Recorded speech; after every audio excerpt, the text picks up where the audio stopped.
And we're live. Wow, here we are again. Wow. Welcome to episode 5. Wow. Right? We've got 5 of these under our, well, this will be our fifth one. Be 5? Fifth one under our belt.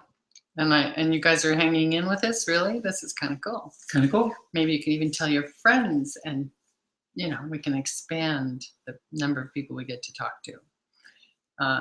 We had 2 great events a couple weeks ago. One at Cal State University in Northridge and San Diego City College. Mm-hmm. Good turnout, great participation, great questions, really engaging audience. It was a fun test for us to do the new presentation we've put together. So we're really happy with how it went and looking forward to doing more. Totally. And sorry, speaking of hearing from people, we had a couple of questions come in from the CSUN students. One of them wanted to know where I got the courage to do this. And that's funny because I get that question all the time. And the short answer is I don't really think of it as courage. I know I've been scared out of my mind. I've been terrified. So I guess pushing past fear is courage, I guess. But maybe that's something we should talk all about on a full thingy. Full thingy, yeah. A full thingy. That's a technical term. Yeah, because courage is a word that comes up a lot. Yeah. So the short answer to answer your question is thank you for asking that. And I don't think I used, and maybe I use courage to get past, but really I think I use Marcy's love and support. Well, it took courage. It took a lot of courage because that love and support was perhaps on the line. So, it does take courage. It's so, maybe it's funny to us, or you at least, to hear the word courage because, anybody else who's living their life or their life's calling, they're being able to be themselves anywhere, you wouldn't say that's courageous. You'd say that's great. You might say it's courageous if some people just are afraid and can't really live fully who they are. But maybe that's why it's a funny word, though, to call being yourself courageous. Yeah, I guess. I mean, something kept me, locked away in a dungeon for a really long time. And something gave me the power to pick that lock, file the bars out. Well, I just don't think you could do it anymore. I think, speaking of the dungeon, it's the prisoner just had to get out. There was no more, you had to break out. Yeah. Come out. Okay, well, I hope we answered your question, and thanks for asking that one. Keep the questions coming in, please. You can write us via the website at our email addresses, either Scottie or Marcy at zuzubin.com. We hope when you go to the website, you'll also fill out the information about yourself so we can stay in touch with you. And I think we're going to do a little reading from chapter 4? Chapter 4, yeah. Kateri, who asked that question from Cal State Northridge, I will get a more comprehensive answer to you. I feel like I don't want to slough it. It was important that you asked that question, and it's important that we answer it. So I promise I'll get to that. Good. Okay, chapter 4 is called Makeup Work. And in the linear narrative of the story, this is where I've just come home from the 2nd season of Dude, You're Screwed. And Marcy and I haven't seen each other in 2 months solid at this point, and having not been around for very much. So we're kind of recounting the year that was. And that year, the year previous to my officially coming out, had been our 25th anniversary, our 25th year of marriage. So that's where we'll start. It was our 25th year of marriage, our silver anniversary, and I'd been on the road for 625 days out of the past 2 years. My love, during that year, had been going through chemo again. I was in the Arctic Circle in Finland back in March when I first got the news. She had been cancer-free for almost 4 years, and neither of us was ready to face the beast again. We'd been living on the island of hope. After all, 10% of the women who get ovarian cancer are free after the first course of treatment, and we're always in the top percentile of things like this, aren't we? So we're good, right? I flew home immediately. I wasn't half as cold in the Arctic Circle as I was in that doctor's office again. Again. It's weird how reality can push your identity problems into the background. For both of us, it was not the time for me to be she. We swung our every waking thought and prayer to Marcy's healing. The doctors would be just going in to look around. The first time they just went in to look around ended in a full hysterectomy and a year of chemo. But this time we had a brilliant surgical oncologist whom I loved, and a new protocol that was just as effective the first time, and this time we wouldn't lose our hair. I could willingly put myself on hold again. I was put here on this earth to love one woman and tell stories.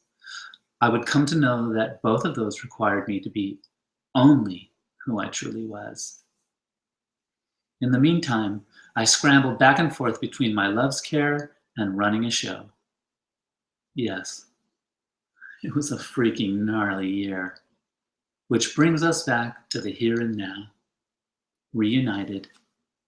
Phew!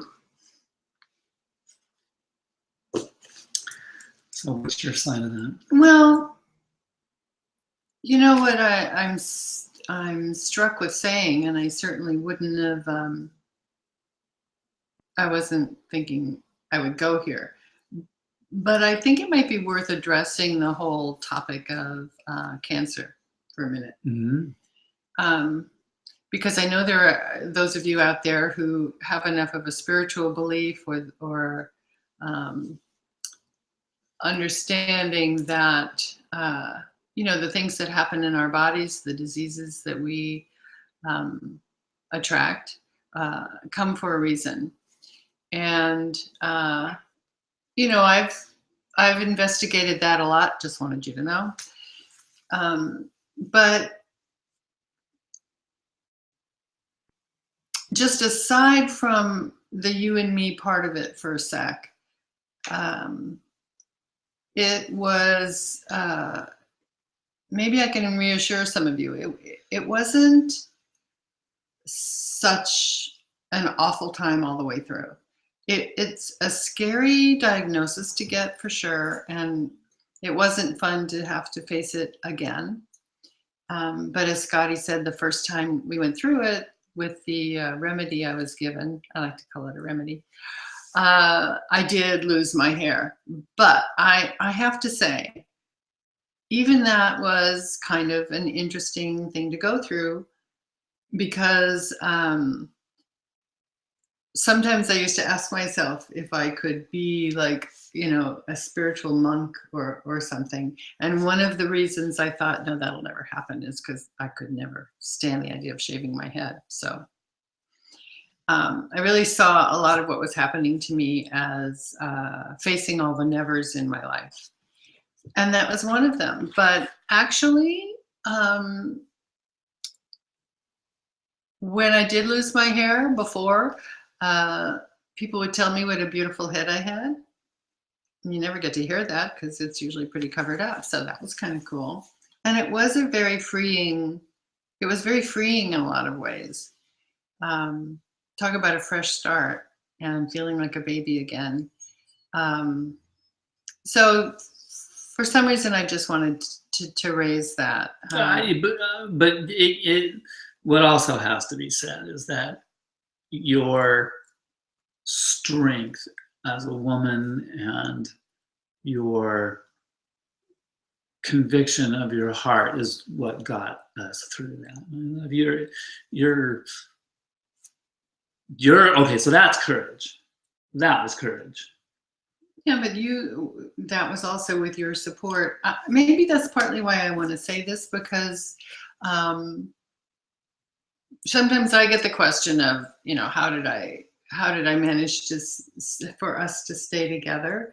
And that's a huge part of it. You didn't walk away from me when I was bald and skinny and pale and sick, and you took care of me. You were, even as you say in that chapter, willing to put you on hold for me again. So I think that's kind of the crux. And maybe that's why I chose this part of the book to read about, because it's both of us went through both things. You supported me above and beyond. If it hadn't been for you and your love, and if it hadn't been for our friends, it could have had a totally different outcome for me health-wise. That's what kept me going, and meditation and prayer and all the support. So I just think it's about facing whatever challenge comes up in life. And do you still love the person? I mean, do I still love you? Yes. Did you still love me when like I said, even though I had a beautiful head? Super cute. Really pretty head. There's a wonderful photographer friend of ours, Davidata Best. Best? Yeah. Best. Why don't I space on your name? I'm sorry, Davidata. Just an amazing, creative, generous man who actually made the most of my bald head by having me come into his studio, projected things on my bald head, and then took photographs. I mean, how creative is that? It was creative, but I made the most of your bald head. Yes, wonderful head massages. Every night. Yes, it's true. So don't you think maybe this is a little bit what comes down to the subject of commitment, and how you don't stay committed only because of rosy times? Maybe that's it. Maybe that's why the question of courage, or when someone says you were so courageous, that maybe that's why it's, to the outside person, it looks like you're exercising courage. When you're going through it, you're just doing what your heart is telling you needs to be done right now, and you're not questioning it. There was no question that I needed to keep myself in a box for a little while longer, because we had to be together. We had to fight this thing called cancer. So that was a no-brainer. That I didn't even really think about putting myself aside. I just focused on you, which I think is kind of the same way that you did for me. Once I was able to articulate it, hey, here's what's really going on. Now that I really understand what I was trying to say, you didn't, freak out to me. You may have freaked out in your quiet moments, but you did the work. I freaked out to you a few times. Yeah, well, but that was the normal things that we would argue about anything. But you really did the work. Because when people use the word commitment, and I never see us ever being apart. So I don't know how there could be because together is our only state of being. I can't even imagine what apart looks like, because and I've got a great imagination. So what else would I have done in that situation? I just needed to care for you and do whatever was necessary to make sure that you got healthy.